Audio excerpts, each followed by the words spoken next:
What is going on, guys? Today we are going to be looking at the best midfielders in FC24 as of right now. We've got a lot to go through, so let's just jump straight into it. We're going to go with a few of the icons to start with, as naturally, like I said with all of them, this is the kind of final one of all of the icons being in, and then we kind of leave them to their own, because we know full well who the best are, and naturally they don't really move up and down massively until we get like a good chunk into the year. And we have got Centurion's icons coming up very, very soon, so they will be added to the list more so than the base icons. So straight off, we're going to Bobby Charlton up front in the number S1 position. We'll then also put Hullet in there, who most definitely looks absolutely outstanding again this year. There is just midfielders that have that generational talent. It's normally Hullet, then you have R9 for striking roles, Cruyff, you then have Maldini, you tend to have Edwin van der Sar, who's normally in kind of the S1 for goalkeepers. They never really move. No matter the meta of the game, naturally they are just outstanding. I couldn't remember if I put Pele in the striking role, but I know he is technically a cam, which I tend to like to leave for midfielders, as we already have an abundance of forward players, but he can play cam, striker, whatever you want to do. Pele is always going to be naturally outstanding. Same as Matthias, very easy one to put up there, and most definitely deserving of an S1 spot. If we look then at anybody else, I think Zico has definitely got a shout this year, Zidane, even Vieira, we'll have a look into him a little bit more. Yaya Toure is, again, just an absolute beast when it comes to it. So, again, with these lot, we're going to go into that role. We'll go Zidane there, we'll go Vieira there, and also Yaya. For now, I feel like Vieira is one of the only ones last year that may have actually come down a little bit into that S category rather than being the best of the best. It was very rare that we actually seen him. Might be due to the fact of the kind of packability of him, and I don't think he got an upgrade until halfway through the game. I don't know if he got a World Cup, but I know his kind of latest icon was a little bit past it, and a lot of people had some very, very good midfielders.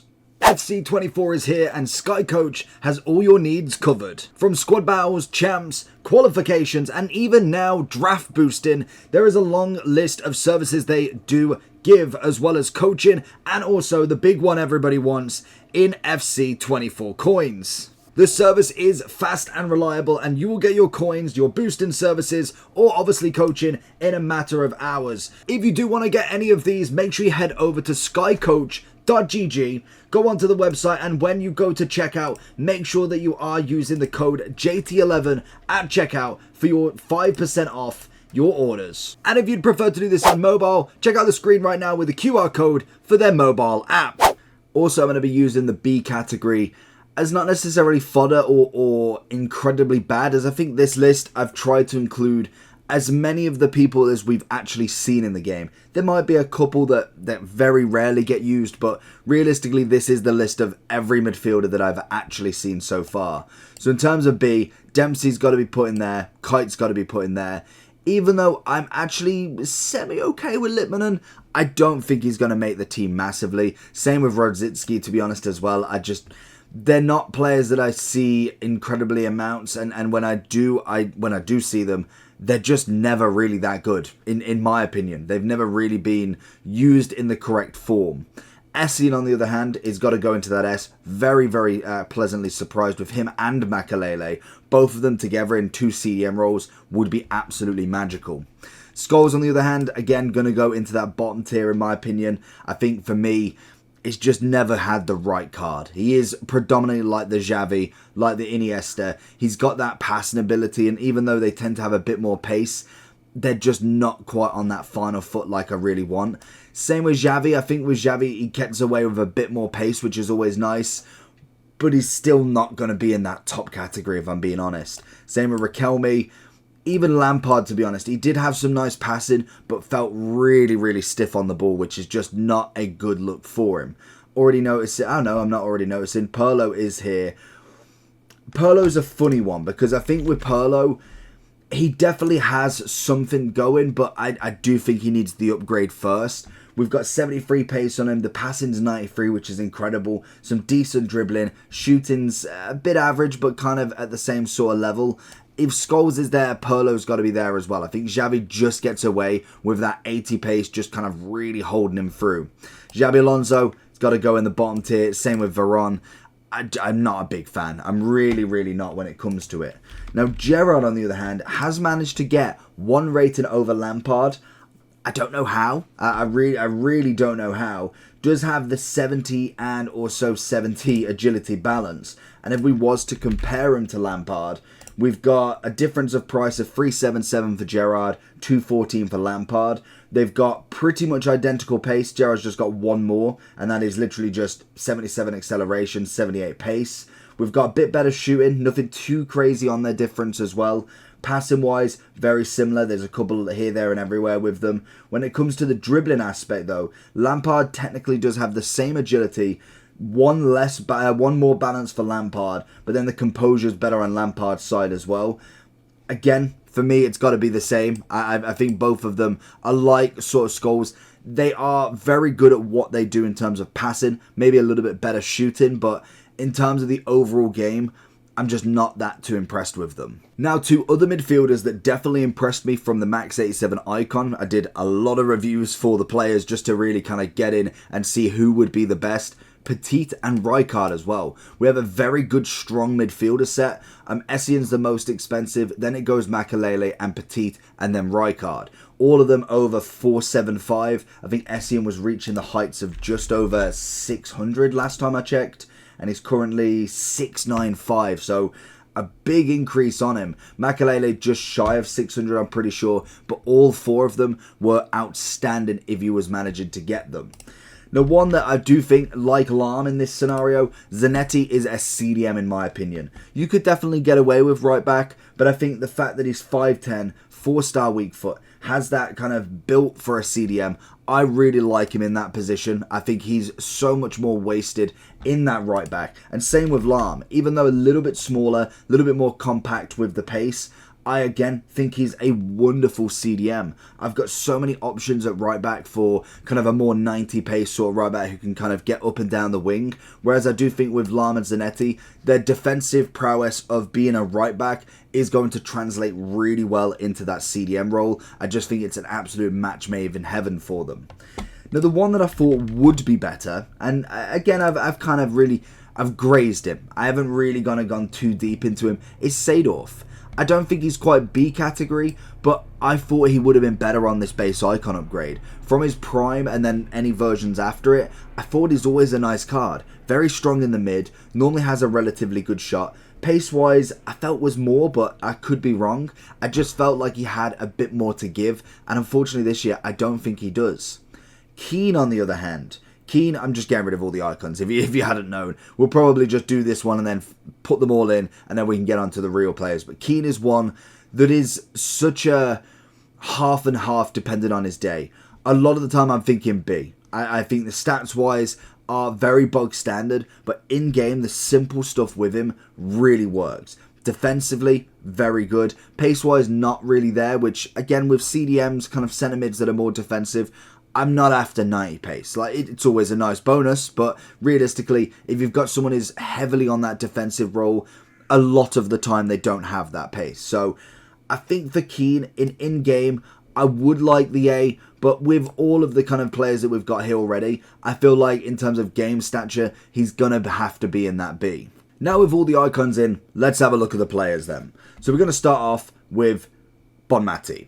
Beautiful centre mid, and I think in terms of the Barca women, some of them are outstanding. Hansen, Rolfo, Bonmati, Putellas. You've got, I can never pronounce the name, but the Nigerian striker. There is some very, very top-end cards here. 4-star, 5-star in the mid is always going to be absolutely incredible. She's coming in at 219 still, which is an amazing, amazing feat for her.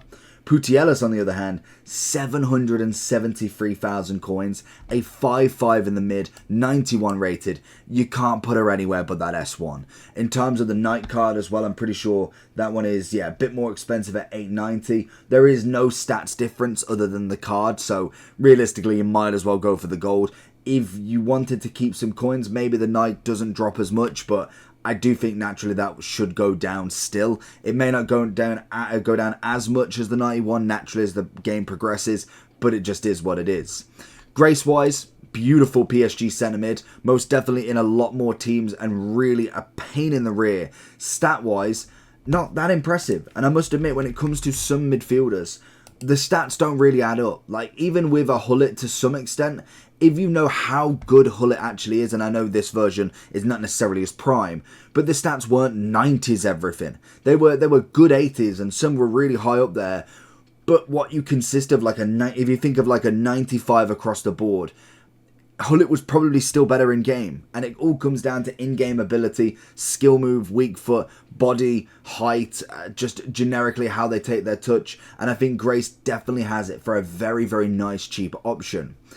Bruno, on the other hand, wasn't that much of a fan, to be honest. I love his intricate passing. I felt like he definitely had something that you could kind of push the ball forward with, but in terms of kind of the overall package, I think the game is really designed again for pace, which is the natural consequence for a game. It's a game. It's not necessarily real life. That's why so many other players, an Adama Winter Wildcard, is going to be cracking down the wing. Real life, it may not be as good as what people are exclaiming to be. But with Bruno, he is very much like your Bernardo, and also very much like a KDB to some extent. They are mainly dribbling orientated with a bit of passing, maybe has the shooting kind of in the later rounds, but no pace. And that is a big factor when it comes to a game. Look at Thomas Muller, an incredible in real life player. But when it comes to actually being in the game, there's nothing that stacks up. He's not fast, he's got good passing, good amount of shooting, but never really rated high enough to get him going. Even in a team of the season version, his pace isn't increased that much to make him warranted in there. So I think for Bruno, as much as I think he's not really an A. He is probably more an S, and I do think you've got to take into consideration with the road to the knockout that he can have an upgrade, but I'd say he's very close to being into the A. Bellingham, on the other hand, outstanding. I don't get the gold card too much. I think that one for me is a little bit of expensive for what he possesses. Again, stat-wise, he's got two stats over 80, an 82 physical and an 85 dribbling. I cannot believe that he's still 120,000 coins.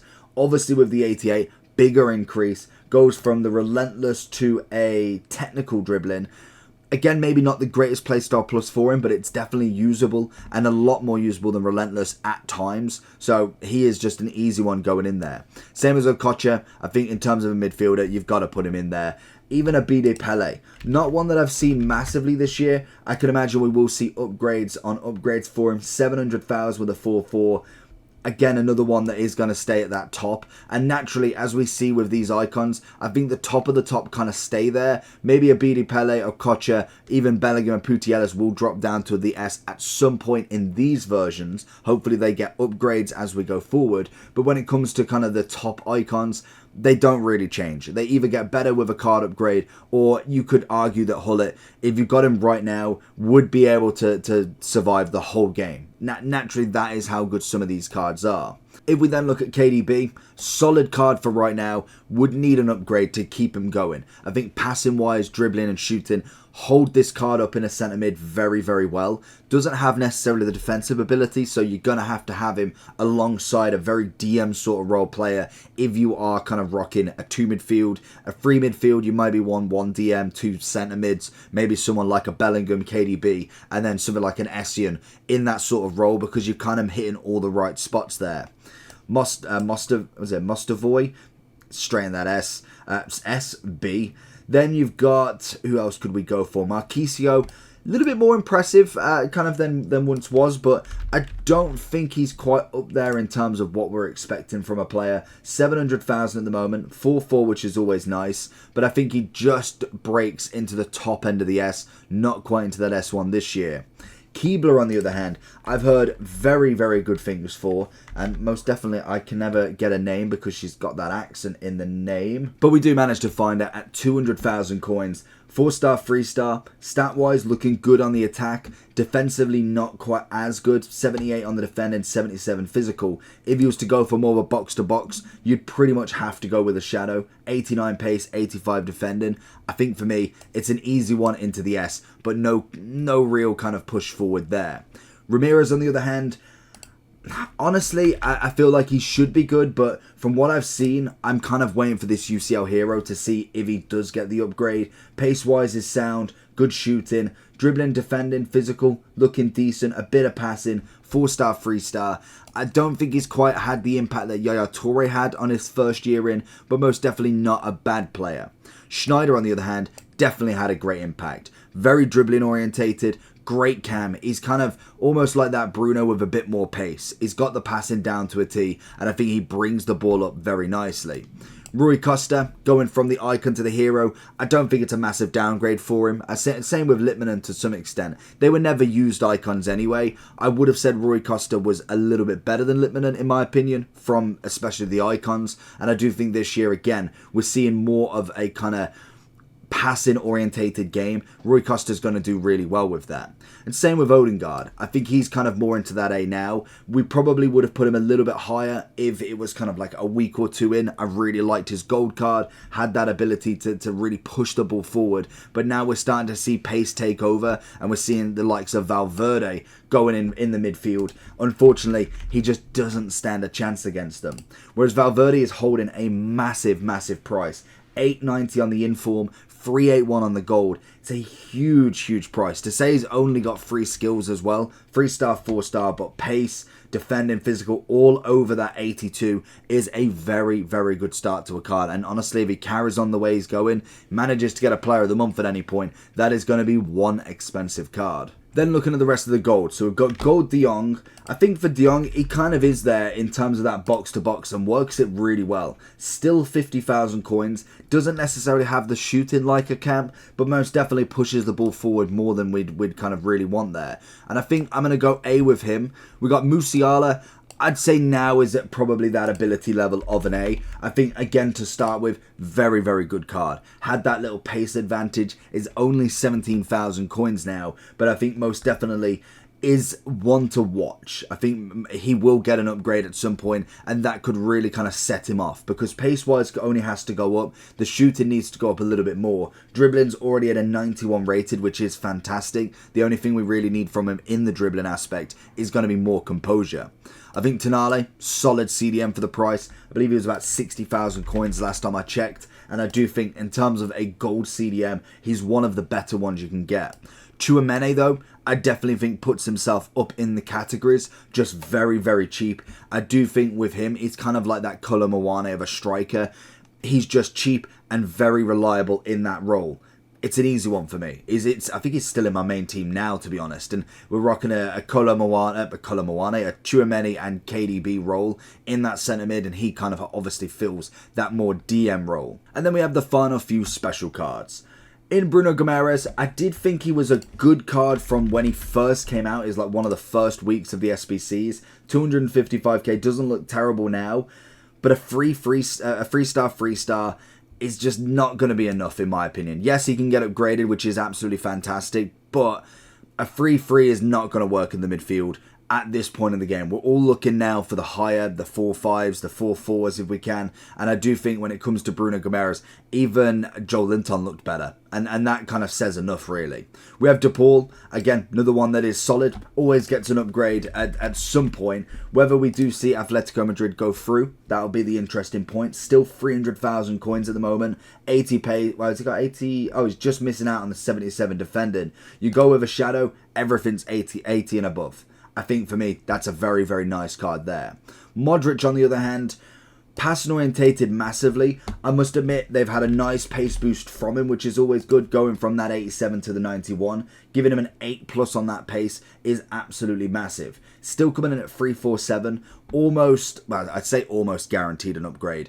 He should get an upgrade. So for me, it's got to be in the S. And then we have the kind of final in Conte. I think is more of an A. I must admit, was really impressed with the defensive ability from him. Pace-wise, could do with that upgrade. Maybe we do see a flashback Conte at some point, like a Neymar, Messi, Mbappe, Ronaldo, Haaland potentially.